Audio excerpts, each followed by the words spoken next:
satte karaa wayii bantee darbitee darbisiiftaa jechuudha. Si galee miti. Haga yoomii ajajaa waraanaa ta'uu barbaadan atleetaa ta'u inni biraataa jechuudha. Warri foloowarii qabdanii fi hin qabnellee nuti uummanni Oromoo kuni hamma yoomitti yeroo artistiin dhukkubsatu, yeroo shayini dhukkubsatu, yeroo hoogganaan siyaasaa tokko dhukkubsatu, yeroo namni jabaan tokko dhukkubsatu baga yoomitti ajaja mataana. Maaliif mataan ajajaa ta'uu barbaadan? Maali rakkoon jiru maa inni? Ana maka isin jechuu barbaadu artistiin Kadir Martuu ija teenna, ija Oromoo hundaati. Si galee miti. Goota Oromoo jecha jireenya ufii dhabee, abbaa ufii dhabee, ilmaan ufii dhabee, jireenya ufii dhabee, Ameerikaa dhabeetiin Awurooppatti deebi'ee barko. Si galee miti. Mucaan kun jechuudha. Wallahi an artistoota Oromoo keessa namni gaafa harmeenti dhukkubsate screenshooti isin agarsiisuu danda'a. Naa bilbilee na wajjin booy. Hagasi yoo xiqqaate hanganama kana inboxii isaa laale wallahi hin booychu. Namni na wajjin booy artistoota Oromoo keessa isa qof kuwantu fiifuu nan laalla jechuudha. Isin galee akka dhuunfatti galata nu biraa qaba, akka sabaatti nu biraa qaba, akka biyyaatti nu biraa qaba. Mucaan kun xiqqaa keessi guddaati. Isin galee miti. Kanaaf nama kana akkaawuntii nama dhuunfaa irratti banteetiniin miliyoona takka, miliyoona lama, miliyoonni sadi aynafaam sanuyyuu hin guurtan isin ummata waadaa seenee waadaa nyaatuu jechuu isin. Nuti akka sabaatitti ummata har'a doolaara 100 waadaa seenee dagatu. Isin galam yoo akkaawuntii amma akkaawuntii abbaa isaatiin bananii yoo isin kennan, akkaawuntii ijoollee itti dhiyaatu bananii yoo isin jala kaayan on seentee doolaara 100 jetta hin ergitu. Kuma 10 jetta hin ergitu. Kuma 15 jetta hin ergitu. So maal gochuu qabdan? Isin galee namni kun biyyaaf jiraataa ture, saba kanaaf jiraataa ture. Goofandimii banaafi. Isin galee miti. Waldaan Oromoo biyya alaatiif biyya keessa jirtan yeroo gabaabatti har'a boru sa'a 24 keessatti goofandimii wayii bantanii fi waldaan Maccaatuu Lamaa jira, waldaan Sikkoomandoo jira, waldaan Kuraa Galaan jira, waldaan Afran Qal'oo jira. Every single person hundi keessan Oromoon mataan waldaa qabdanii jechuudha. Waldaan Oromoo ka biyya alaatiif ka biyya keessaa kun waliin mari'atee dhaabbileen siyaasaa Oromoo ka gamaa gamana waliin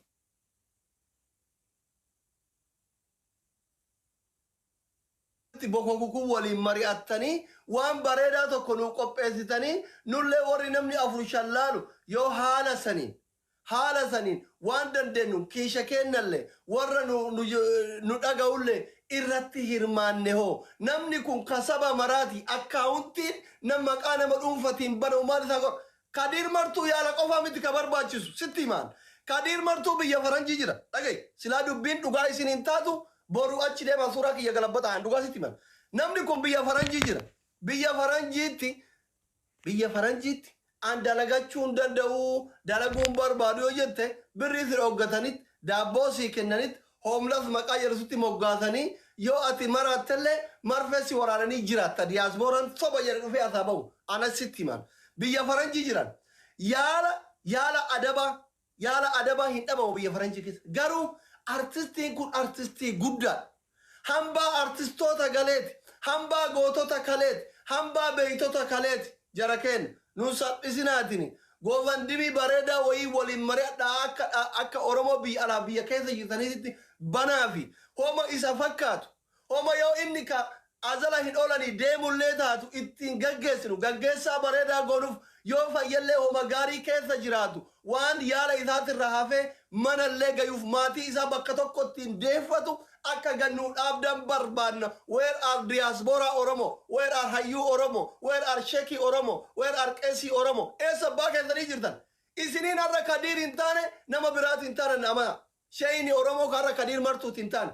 Qeesin Oromoo karra Kadir Martuuti hin taane. Hayyuun Oromoo karra Kadir Martuuti hin taane. Miidiyaan Oromoo karra Kadir Martuuti hin taane. Dhaabbileen Oromoo karra Kadir Martuuti hin taane. Nam tokkoon taatan. Never ever sitti himaan kana jala sararee. Feetuna jibbi, feetuna jaaladhu waan akkasitti himaaru si galee miti. Akka daa'ima namni tokko qofa beeku akkaawuntii maqaa abbaa isaatiin banuufi akkaawuntii maqaa ebaluutiin banuufi akkaawuntii Asliif Mubaarakiin eegaarra Hamzaa eegaarra maal abbaa keetiin nuyi wallaalaa kanarraa eeyda dhimma hayyuu irratti. Dhimmi Kadir Martuu mootummaa ilaallata miti mootummaa ilaallata hawaasa oromoo miliyoona 70 ilaallata stand up kasitti himaa jiru kana dhugaan jiru kana fudhadhu yookaan muudiin qabatin muudii maa qabatta lubbuu namaati irratti akkamitti lubbuu hayyuu oromoo irratti namicha jaalala si barsiis namicha qabsoo si barsiis namicha garalaafummaa si barsiis namicha tokkummaa si barsiis namicha islaamaaf kiristaana ija tokko laalu namicha guddaa fi xiqqaa ija tokko laalu namicha qeesii fi sheekii ija tokko laalu namicha marroo fi jawaariif abiyyi ija tokko laalu dhimmi kun dhimma oromoo hundaati jechuu maal gora maqaa nama dhuunfatiin tiktookii akkaawuntii bante 500,000 miliyoona takka muudii qabachuu barbaadda hinfa yo itrifteo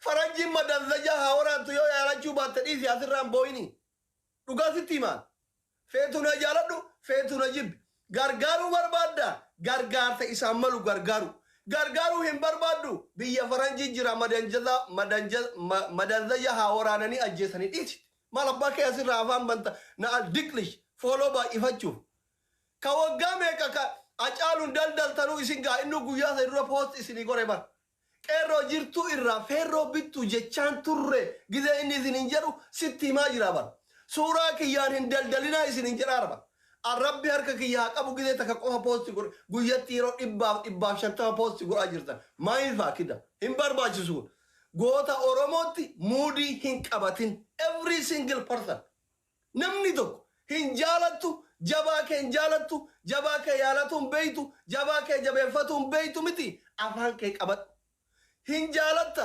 dhugaadha waan isaan malu godhuu fi hedda yaalachuu barbaadda yoo guyyaan ga'e haga feete yoo qabeenya kee guutuu keessa hijiraa baateef guyyaa isaa oolchuu hin dandeettu gaggeessaa bareedaa godhuu fi dandeettaa jechuudha sitti himaan kasitti himaa jiru kun ana kana gochuuf immootu nama guddaa qadhaa keessi isaa sibiilaa kana feerroo oromoon qabdu tokkocha iyya kee kana jabeeffachuuf si galemi homa bareedaa tokko banuu danda'uudha qabdaa jechuudha isini galee an akka mataa kiyyaatitti waan barbaachisu koo hin godhu osoo akkaawuntii arge akkaawuntii baname irratti doolaara 100 takka ergee 200 ergee muudii qabachuun maan naa godha mee ammashi maal godha asini nagana kenne haa namni 2-3 na argeetiin na jajee laayikii naa godhu min aragillinya aynafaam kadiir biyya faranjii jira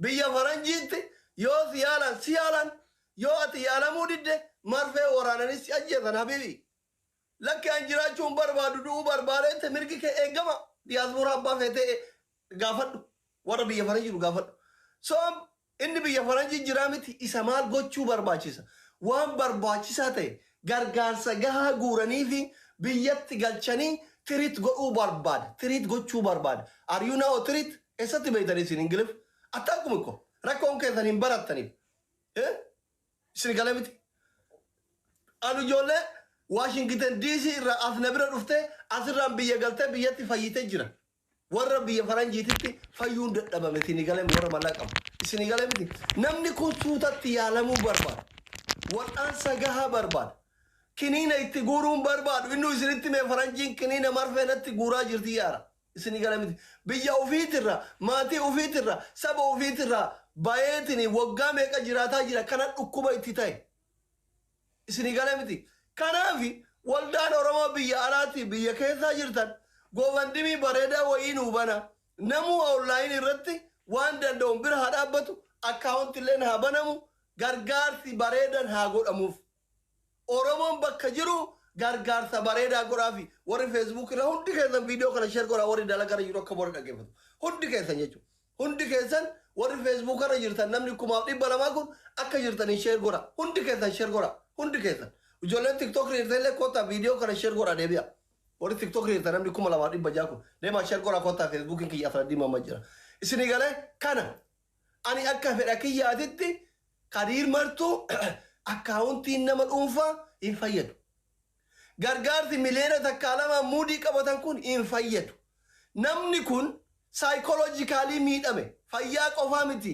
psychologically miidhame psychologically namni miidhame mootu bilisummaa yoo argate fayya bilisummaa argachuuf mootu namni kun gargaarsi gahaa sabni isaa inni cinaacha dhabeef yoo godheef gargaarsa bareedaa sabni isaa yoo godheef yoo godheef yoo adalli rabbii dhufe malee wanni inni hin fayyineef takka hin jiru. Dhugaan Kadirin fayyifachuu barbaannen gargaarsa bareedaa gootanii fi mana tokko bittanii fi yoo rabbiin isin laaffise konkolaatama tokko bittanii fi maatii ufiititti galee haadha abbaa ufiitiif ilmaan ufiit ijaan argee hiriyyoota isaa tabirree biyyaa bahe ijaan argee dhaqanii gaafatanii ol qabanii gaqqabanii jennaan wanti Kadir hin fayyineef hin jiru. Yoo adalli itti gahe adala guyyaa jijjiiruu hin dandeenyu. Waan adalli itti hin gahiniif mikinaan nummaan Kadir martuu hin fayyineef tokko hin jiru. Tokko hin jiru. Adalli yoo gahe adala. Nabiin rabbiitu nagaaf rahman isaa irratti habu'u hin boqotan. Deebisuu hin dandeenyu jechuudha. Makfiraa kadhannaaf. Kasaniin ala wanni inni hin fayyineef tokko hin jiru. Amma as teettee Londanitti achi gargaaruuf. Asitti birrii 1,000 $500 waliin qabdee asii achi Londanitti ergummaa ifa. Uf sobuudha kun isa sobuudha kun. Suuraa isaatiin shaqqalachuudha kun. Ani saniin barbaadu. Gargaaruu barbaadan hooma dhugaa akka dhugaatti gargaaruu barbaachisa. Isin galeera. Kanaaf nama nuu godha. Nama qaaman isa bira dhaqu nuu godha. Akka itti galfannu nuu godha. Hawaasni Oromoo mootu bakka qabdanii waan qabdaniin yoo bakka itti darbinu nuu godhan qopheessa namni kun kara biyya haa galu biyyatti haa yaalamu. Hudhaamsa jedhu qaba. Maal jettan isiniin taane isiniin ta'u dhugaan. Muudii qabachuu barattanii ma. Sheekota meeqa irratti muudii qabataa turtan. Olomaa meeqa irratti muudii qabataa turtan. Artistoota meeqa irratti muudii qabataa turtan. Ummata muudii qabachuu malee dhugaan jabaa ofii jabeeffatuu hin feene isin arge. Isin arge. An baguma sheekillee isiniin ta'in baguma qeesillee isiniin ta'in doktorummaa tiyyallee waraqaa addaan cilwade isinuu duraanuu na dhamanne akkaan doktora ta'e. Kanuma. Isiniin Kadir martuutiin taane. Isiniin Hacaaluun du'ee gammaa gumaan baasin anallee taatan. Isinitti himaraan waraqattii addaan ciraan. Ciruu edaanu. Isinii ta'e moo isiniin taane warri feesbuuka sheer godha. Wallaahi ladhiin barakkatti akkaataan nuti itti jirru kun nama dhukkubsa bargu. Mee Oromoo keessa achi bayaa baree dhaabadhaa uf laalame. Uf laalaa. Yeroo jabaan Oromoo tokko dhukkubsatuuf du'u namni akka nu hiibooyu hin jiru. Gaafa inni xiqqoo laafe maal ta'e nama kana illachaan cabee maal ta'e huqqatee maal godhaa mana yaalaa jira maal ta'e maaltu dhukkube hin beeytanam isinii galeen. Bataam yaasaasinaan haalli nuti keessa jirru baay'ee nama gaddisi. Ani aaree osoo fuulan dhiqatin akkuma hirribaa ka'een dhufe narra laalina duraanillee waa karabaataa qaba miti isinii galeen akkasi. Karaan ana kanatti fakkaata akka dhuunfaa kiyyaatitti. Malee Oromoon mana Arabaa teettee biyya keessa teettee biyya baqaa teettee asii achi Kadirin biyya Faranjiitti yaalchifna jechuun Ingiliffaayyuun beeytanii bara. Asii achi biyya Faranjiitti yaalchisuu Ingiliffan beeytan. Diyaasbooraan kenna ka waggaa 15 taa'e bar ta waan hambargarii nyaatuu fi waan Starbucksin dhugu malee hin beeku. Dalagaa yoo online irraa barbaadachuun danda'amaan dhugaa yoo walitti himne ani diyaasbooraa baalasaxaanii walitti bu'uun danda'uuf malee. Maal asii biyya Faranjiitti yaalchifta. Yaa habiibii gargaarsa bareedaa godhii fi mana tokko bitii fi konkolaataa wayii bitii fi galiin itti qara'ii du'aayii itti godhii hin fayyaa Kadir. Yaaddoo keetu dhukkuba itti ta'e. Kadirin waa'ee keetu dhukkuba itti ta'e. Isinumaa kana isin jaalata saba kana. Saba jaanjoo kana hin jaalata. Mucaan Islaama, Kiristaana, guddaa, xiqqaa, sheekif, qeesii warra siyaasaa kana hunda akka ilmaan ufiititti ilaala. Baay'ee tokko isin jaalata Kadirin anan beeka warri bilbilaan dubbiftan yoo beektan hin beektan. Jaalala keessaniif jaalala biyya isaatti jaalala Oromoo fi Oromiyaaf inni qabutu dhukkuba sammuu itti ta'e. Tiriit gochuu barbaadaa jechuudha. Namni jaalala biyya saba ufiitiif biyya ufiitiin dhukkubsate yoo saba ufii keessatti deebi'e biyya ufiititti yoo deebi'e fayya. Amantan amanuu baattan. Na amanuu baattan dhugaan jiru kana.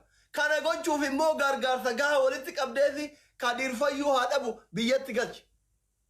Kadir akkam fayyina ilaalta mee dubbii kiyya kana gowwaadha jettee tuffatini ganda keessa fiidee hususuu dhiisi. Kadirin keenya dhukkubsate waan akkana ta'eef waan akkas ta'eef jettee ganda keessa deemtee shiishan dhuguu dhiisi biyyatti galchi tokkummaan ka'itin.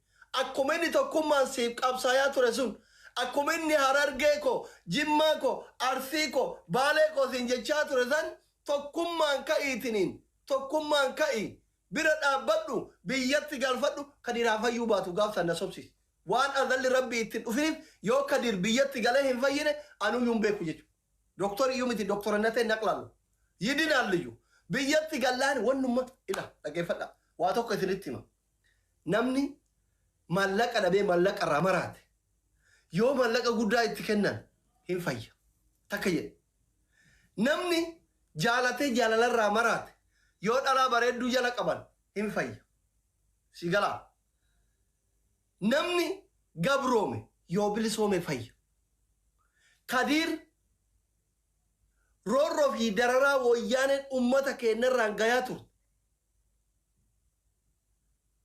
biyyarraa isa baase osoo isin mararfatu osoo isin jaalatu osoo isiniif iyyu osoo isiniif qabsaa'u cinaacha cabsanii biyyarraa baasan yoo biyya ufiititti deebi'e qofa inni kafayyu biyyatti deebisuuf immoo nama tokko lama akkaawuntii nama dhuunfatirratti bantee miliyoona takkaaf lama olii qabdee miti kafayyitu oromoon miliyoona 70 bar birrii takka yoo olii qabe gandarra deeme miliyoona 70 ta'e bar sigala miti miliyoona 70 kana yoo olii qabde miliyoonuma 15 yoo walitti qabdeef mucaa kana manuma wayii yoo bitteef mootummaa raayyuu yoo fuuteef silaa mootummaan aangorra jiru ka oromooti jedhani yoo soddaa kiyyalle anillee itti isin hima itti dawwalaafi manuma tokko amaarruu keessa galaa jirti fudhataa jirti yoo fuuteef konkolaatama manaa tokko yoo bitteef waan sanirraa hafeef yoo yaala barbaachisu argate yoo hiriyyoota ofii aanaaf aalii ofii abbaa fi ilmaan ofii keessatti saba ofii keessatti deebi'e mikinaanni kadiiriin fayyineef tokko hin jiru jechuudha. Dhukkubni isaa garaa kaasaa miti bar. Dhukkuba kaleetii miti bar. Tiruu miti bar. Sombaa miti bar. Saayikoolojikaalii miidhame. Saayikoolojikaalii jaalala inni siif qabu biyya ofiitti qabu isa miidhe. Namni jaalala biyyaatiif jaalala saba ofiitiif dhukkubsate saba ofii keessatti yoo deebi'e mikinaanni inni fayyineef tokko hin jiru. Na amani kan. Isin galamiti warri kadiir martuu itti dhiyaatan hin beeytan. warri kadiir martuu bilbilaan dubbiftan hin beeytan maa awwaaltan poosti isaa hin argitan taraa takka jooriin I love you taraa takka marroon I love you taraa takka abiin I love you anumaa wallaala kanayyuu artistoota oromoo keessa namni I love you ilma sikkoo mandoo jedhee poosti godhu isa qofaa bara mee ijoollee oromoota gaafa isiin uffata bitatte baga bitatte jedhee namni maxxansu kadiiriin malee jira gurraacha jedhee osoon tuffan gabaabaa jedhee osoon tuffan diimaa jedhee osoon tuffan kiristaana jedhee osoo achi hin qabne islaama jedhee osoo maal hin jenne ija tokko namni nama laalu kadiiriin malee miidiyaa kana gubbaan jiru nama jabaa oromoon qabdu keessa si galee miti imimmaan sobaa booyuu dhiisa kadiir ija teenna yoo jettan namni ija ofii kana yoo iji dhaamte ulee bitata nama masaku godhata masakamaa fi dawaa barbaada fi akka iji teessan hin dhaamnachu kijiba asirraa afuuftan kana ani hin barbaadu hin jaaladha waan akkana kijiba irratti isin hin deeggaru wallaahi waan qabnuun bira haa dhaabbannu isin galee miti waldaan oromoo biyya alaa jirtan waldaan sikkoo mandoo kadheen gadda abiyyiin faa dolara miliyoona meeqa affeeretri shaayin dhugaa'ee dolara miliyoona 10 kenneef sun waldaan maccaaf tuulama ka waggaa meeqa gidee gargaarsa artistoota oromoo goofandimii banaa ture weeris waldaan kuraa galaan eessa jirta waldaan oromoo ka yookaan girrigirrii wannoo jettan qorqalbii miidhame namni qorqalbii miidhame galatoon kun akkanatti diyaaspooraan tokko naa barreessaa jira ingiliffaan eekas qorqalbii amma isinii gala diaspora akkasitti malee galuu fi qorqalbii miidhame jedhanii ani ingiliffaan beeku afaan chaayina beeka hiikadha waan an jedhu kana ijoolleen gariin hiikkataa jiran wallaahi dhuguma kadiir maal jedha boo qorqalbii miidhame ani beeku akkas miidhame kuno ofii waan beeytan maal isin godhanii an biyya faranjiin jiru maqaa rabbii kadiir yoo biyyatti galchitan qofa biyyatti yoo galchitan qofa fay muudii ittiin qaban yookiin ofirraa dhiisa yookiin immootu hay asliin faatti agargaartu mubaarak faatti agargaartu eenyu faatti maa callifte asliin maa callise makiin maal godha kolkoleen tiktok irraa akka aslii kun kadiiriin gargaaree arashee min isin qabu rabbiin hin sodaattanii maal oromoo amma nama akka namni akkanaa kun kadiirin hin gargaara yoo jedhu sheemimmaan isin hin qabuu jedhe barko galanni oromoo biraa kadiir qabu wallaala kaatoliku waa'ee isaa dubbachuudha isa dhugaa rabbi isinitti mabaran wallahi dhugaa isinitti amma nama biraa yoo maqaadha ennatti arani jarri hayyoota feemasoota amma galanni kadiir oromoo biraa qabu gabaabumatti galanni kadiir oromoo biraa qabu wallaala kaatoliku waa'ee isaa dubbachuudha wallaala kaatoliku haa gargaaru isinin jechuudha sheekin oromoo eessa jira qeesin oromoonni oromoo eessa jirtan